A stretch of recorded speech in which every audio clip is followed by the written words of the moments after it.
In this video, I want to review restaurant.com. Now, this may seem like a random video, but you know I love to do unboxings, product reviews, and restaurant.com, which is a website and online service, is no exception. And through the power of the internet, I want to help inform others so that they don't make bad mistakes from bad services. So this video was really spurred because I have used restaurant.com for a few years now, and it was not a enjoyable experience. And then T-Mobile just did a promotion to all their users where everyone gets a $25 credit to restaurant.com through their T-Mobile Tuesday service. And I feel like that's just not a good use of a good choice because of my experience with restaurant.com and what I've heard from other locals who have used it. So essentially, if you don't know what it is, it's basically this website where it's basically like a Groupon alternative, but for restaurants. You get these coupons that you purchase for a discount fee, and then you can use those at restaurants in your area to get a cheaper price, supposedly.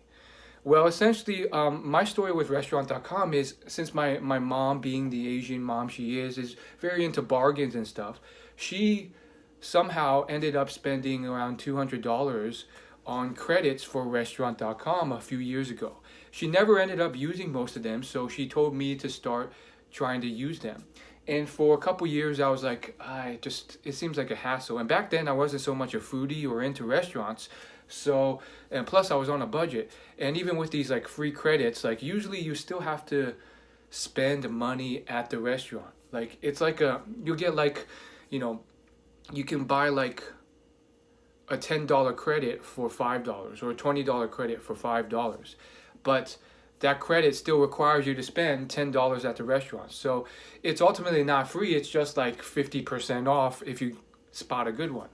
So then after a few years, I did start to get into food and restaurants, and I had a bit more disposable income. So I started going out to restaurants to get this food. And very quickly, I learned that a lot of the restaurants, when I would flash the coupon, was not really happy to see it. They would either say, we don't take those anymore, and give their whole story about how they were approached by restaurant.com, and, they were pitched this whole thing how it will drive in all these customers, and at a cost of basically having to serve food without making a profit off of it. And ultimately, it didn't end up working well. They didn't get enough customers, and of the customers they got, they weren't returnees, so they never really made any money. So from the local business perspective, the small business perspective, it wasn't very beneficial. If it did work, some of them would just accept it, no problem, no hassle, no complaint. But some of them you could tell, like a small percentage, you could tell they weren't too happy about it, and you could tell they were on the cusp of severing ties.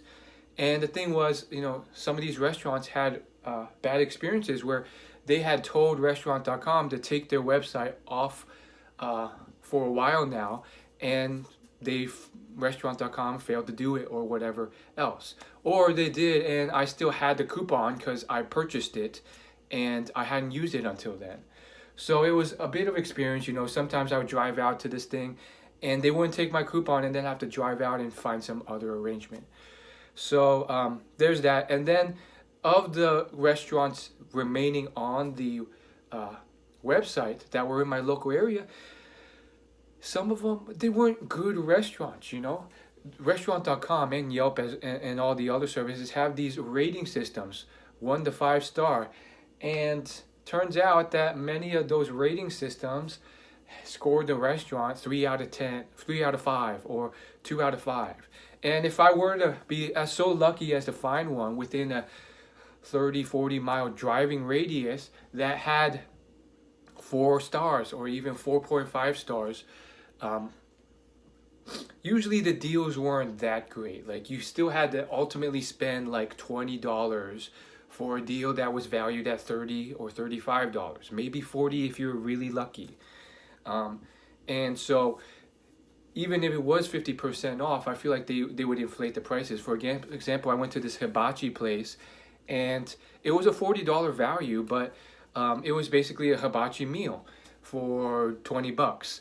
And at the same time, there's a similar like teriyaki style place at my food court at the shopping mall nearby, and it sold something fairly similar, maybe a little less size and proportion, and without the whole restaurant sit-in experience. But same food basically for about, you could get it for $9. So just think about that. So long story short, ultimately, I came to a point where I was just trying to wean off restaurant.com, use up the coupons that my mom had, and then just get off the site forever, just quit it forever. Because basically what was left, like restaurants were leaving restaurant.com at a fast rate. The ones who would enter were just new ones who were just unaware of what was going on. They were being pitched by these salespeople they didn't know any better. And then of the ones there, who knows how long they would stay there before they got off. I keep hearing the same story. There's this one great chicken wing place, and they just opened, and they're telling me how like they got pitched by restaurant.com and they didn't know any better, and they really were hoping that this would bring in more customers, but like they were scared because they weren't making any money off those coupons that restaurant.com was pushing down the price to. So there's that. And even for the consumer, like even if you're someone who's selfish and doesn't care at all how it's going to impact small businesses, the choices on there aren't really that good. I encourage you to just at least check out before you really start to spend money on there. Go to the site and see which eligible restaurants are in your area. Maybe even call in before, see if they still accept the coupon, and see if there's any caveats and stuff like that. One caveat I found was like, it's dining, dinner only, and I went during lunch. So that was just a mistake on my part, but there's that. And so, ultimately, you're likely going to find that the restaurants on there aren't really super high quality. Maybe you'll find a winner and you just stick to that one restaurant.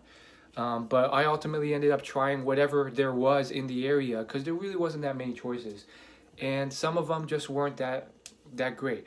I had this moment where I went into this restaurant intending to order a steak, and in my mind I kept playing that whole Gordon Ramsay video clip where he would scream because the steak came out raw and the customer didn't order a raw steak, he ordered a well done steak. And I was like, surely they wouldn't do the same thing, right? It's a 3-star restaurant, but they know better, right? Sure enough, I tell them, well done. And they deliver me the steak. The entire inside is raw. I didn't flip out at all. I feel like I'm empathetic to that and just kind of like, it's not the hugest deal. So I sent it back in to get it cooked. But it just seemed to be such a cardinal basic level mistake that you would think restaurants would have figured out now by watching all those Gordon Ramsay TV shows where they just flip out, or he just flips out when that happens. But yeah, that's it. That's the video. Hopefully you learned something. A bit random, but hopefully for those who stuck around, it was pretty valuable.